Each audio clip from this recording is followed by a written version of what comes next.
Pessoal, ontem à noite, se eu não estou enganado, aquela influencer Carol Eller, parece que ela é prima da Cássia Eller, ela cometeu suicídio, um mês depois dela ter anunciado a sua conversão para tal cura gay. Bom, primeiro que não existe cura gay, né? Porque gay não é doença, tá? É uma condição da pessoa, uma orientação sexual. Então não existe cura. Eu acho até engraçado as igrejas que promovem esse tipo de atitude, ou quer que a pessoa se cure da homossexualidade, né? Sendo que nós tivemos uma pandemia de Covid aí que matou 700 mil brasileiros. Eles não curaram nenhum sequer. Agora o gay eles acham que é doença e acham que pode curar. As doenças de verdade eu não vejo ninguém curando. Vocês já viram eles curando câncer, cego, HIV? Não vejo. Agora o gay eles acham que pode curar. E é até engraçado, né, que esse Deus que eles acreditam, para eles ser gay é uma coisa terrível, né? Pecaminosa, horrível. Agora os milhares de pastores pedófilos que todo dia eu posto aqui na aba comunidade um caso diferente, por que eles não tentam curar? Inclusive eu costumo colocar assim, né, no tom de ironia e deboche, né? Mais um caso diário isolado. Porque se é um caso isolado, não tem como ser diário, né? Mas nesse caso é um debochezinho que eu faço. Quase todo dia nós temos casos de pastores que abusam de crianças. Por que eles não fazem cura de pedófilos, então? Pastores pedófilos. Isso eles não fazem, né? A maior preocupação desse Deus é com a homossexualidade. Com a pedofilia, tudo bem, pode abusar à vontade do filho dos outros, são crianças indefesas. Aí não tem nenhum problema, vai pro céu. Agora, o que me chamou a atenção nessa questão, pessoal, foi a hipocrisia de alguns, digamos assim, entre aspas, apoiadores dela, né, que não bolsonaristas. Parece até que ela teve um cargo na EBC, na época do Bolsonaro, sei lá. Mas, por exemplo, eu soube da notícia pelo Nicolas Ferreira. Ele postou ontem de noite, eu só vi hoje, ele falando que ela postou no Instagram dela que ela estava se despedindo, né, que ela ia cometer um ato terrível, e ele pedindo para as pessoas entrar em contato com a Polícia Civil aqui de São Paulo, coisa que ele mesmo poderia fazer. Ele é um deputado, ele é um parlamentar, vai dizer que ele não conhece ninguém aqui em São Paulo, sendo que ele tem deputados ali que são de São Paulo, como Bananinha e tantos outros ali. Mas aquilo ali ele fez só para lacrar, entendeu? Para poder fingir que demonstra preocupação e carinho por ela. Agora é meio hipócrita, sabe, essa demonstração de carinho, porque a pessoa está ali fingindo que está demonstrando carinho por uma pessoa gay, mas na verdade essa pessoa também colaborou para que essa pessoa gay chegasse nesse ponto. Ninguém sabe se essa pessoa se matou por ser gay ou não conseguia tal cura gay, ninguém sabe, mas o fato é que se a pessoa já tem um quadro de depressão crônica, imagina essa pressão toda em cima dela para ela tentar se relacionar com quem ela não gosta, com quem ela não sente atração. O Magno Malta falou num vídeo que ele falou para ela na última live que Deus ia arrumar um varão para ela. Sério? Ele disse que ela precisa de um varão? Deus, em vez de dar um conforto mental, psiquiátrico, curar o sofrimento dela, a dor dela, Deus vai dar um varão para ela? É disso que as pessoas precisam, de um varão? É mais fácil arrumar um garoto de programa, então. Quem que é esse Deus? É um gigolô? Ô fulano, liga lá pro Maurício, ele é saradinho, arruma o Maurício pra ela.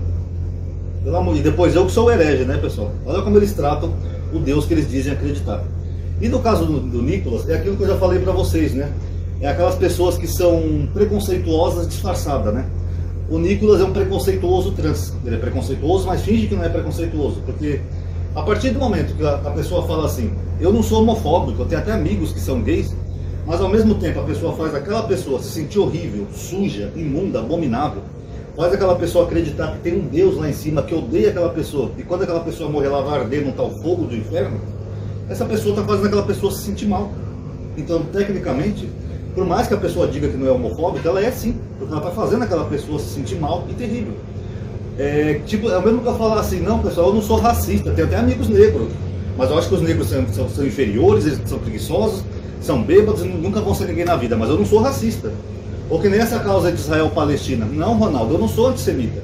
Eu só apoio um grupo que quer exterminar todos os judeus da terra. Está inclusive no estatuto deles, mas eu não sou antissemita. Eu tenho até amigos judeus. Vocês estão entendendo como é que é? Isso não existe, pessoal. Isso é uma coisa até absurda. Por exemplo, no caso, a gente não sabe o que levou ao suicídio dessa moça, mas imagina a pressão dela. Por ter se tornado uma pessoa conservadora, religiosa, se converteu a uma igreja evangélica, tem que lidar com essa pressão toda, até de que Deus ia arrumar um varão para ela. Como se o maior problema da vida dela não fosse o sofrimento dela, fosse a sexualidade. Isso chega a ser até cruel e hipócrita. Aí agora ficam todos eles lá postando mensagenzinhas de despedida, que era uma grande amiga e não sei o quê, mas ao mesmo tempo eles continuam em suas igrejas condenando uma prática que nem Deus condenou. Tá? Eu tenho uma playlist aqui nesse canal chamada Homossexualidade e a Bíblia, para quem vier postar Romanos, Coríntios, Levíticos, eu já analisei todos esses vídeos, tá?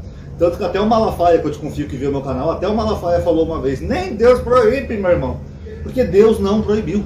Essas pessoas elas estão pensando que elas são deuses. Elas querem imputar um pecado, algo que nem Deus colocou como pecado.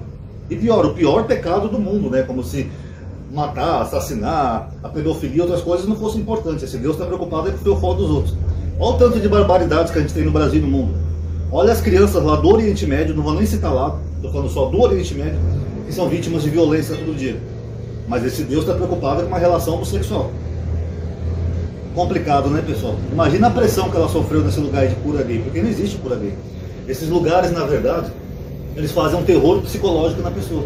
Faz a pessoa se sentir mal, imunda, nojenta, como se a prática sexual daquela pessoa fosse horrível, como se Deus estivesse vomitando lá no céu por causa da prática sexual dessa pessoa, e a pessoa fica mais pressionada ainda. Se tinha depressão, piora, porque a pessoa fica pior ainda. Sabe quantas pessoas se curam? Nenhuma. Algumas até fingem, forçam, fingem que são normais, que voltaram a ser hétero, mas não é verdade, pessoal. Tem um filme baseado em história real que mostra muito bem isso. Deixa eu ver se eu consigo lembrar o nome do filme. Não é Dear Boy, é Deeper Boy, alguma coisa assim. Eu vou tentar lembrar, eu coloco aqui no vídeo para vocês verem. Que é um filme americano, eu sempre mencionava ele no grupo, eu já mencionei ele aqui no canal também, que é baseado em história real, né, com o Osho Power. É um filme que o pai dele é pastor, aí o filho dele se descobre homossexual. Ele coloca um daqueles campos americanos de cristãos para curar gay. Além dele sofrer torturas, violência, abuso psicológico, tudo que vocês imaginar, o rapaz, além de não se curar, no final do filme ele coloca lá naquela telinha preta que aparece no fundo preto. O dono daquela clínica hoje vive com o marido dele, porque nem o dono da clínica deixou de ser homossexual. Isso é só palhaçada para moralista bater palma. Ai, Jesus cura, liberta, não sei o quê. Por que Jesus não curou e não salvou então, essa Carol Heller? Ela não aceitou Jesus antes de morrer? Ela não se converteu, não procurou ajuda, não foi numa igreja? Porque o problema dela não era homossexualidade. O problema dela era depressão, com certeza. Por que Jesus não curou ela? Quer dizer que Jesus cura da homossexualidade, mas não cura da depressão. Complicado, né, pessoal? Então tá aí, meus pêsames e sentimentos aos familiares. É uma vida que podia estar aí continuando, brincando, trabalhando, fazendo vídeo, podia estar aí aproveitando ao máximo a vida, mas infelizmente se foi. Eu entendo perfeitamente que quando a pessoa chega nesse ponto, é porque a vida chegou num grau de insuportabilidade terrível. Então eu lamento, espero que se há um mundo espiritual, que ela esteja num lugar bom, com certeza, porque o mundo espiritual não é homofóbico, os cristãos evangélicos é que são, e espero que um dia a família dela também encontre paz e descanso, tá bom? Mas fica aí para reflexão, para toda essa galerinha aí que se diz não homofóbica, mas ao mesmo tempo se passam por deuses, porque querem colocar pecado e pressão nas pessoas que nem Deus sequer colocou. Ou como disse Jesus, né? Ai de vós, fariseus hipócritas, que querem impor aos outros cargas tão pesadas que vós mesmos não conseguem movê-las. Tá bom? Fica aí para reflexão. Quem gostou, dá um like no vídeo, comente o que vocês acharam. Paz a todos.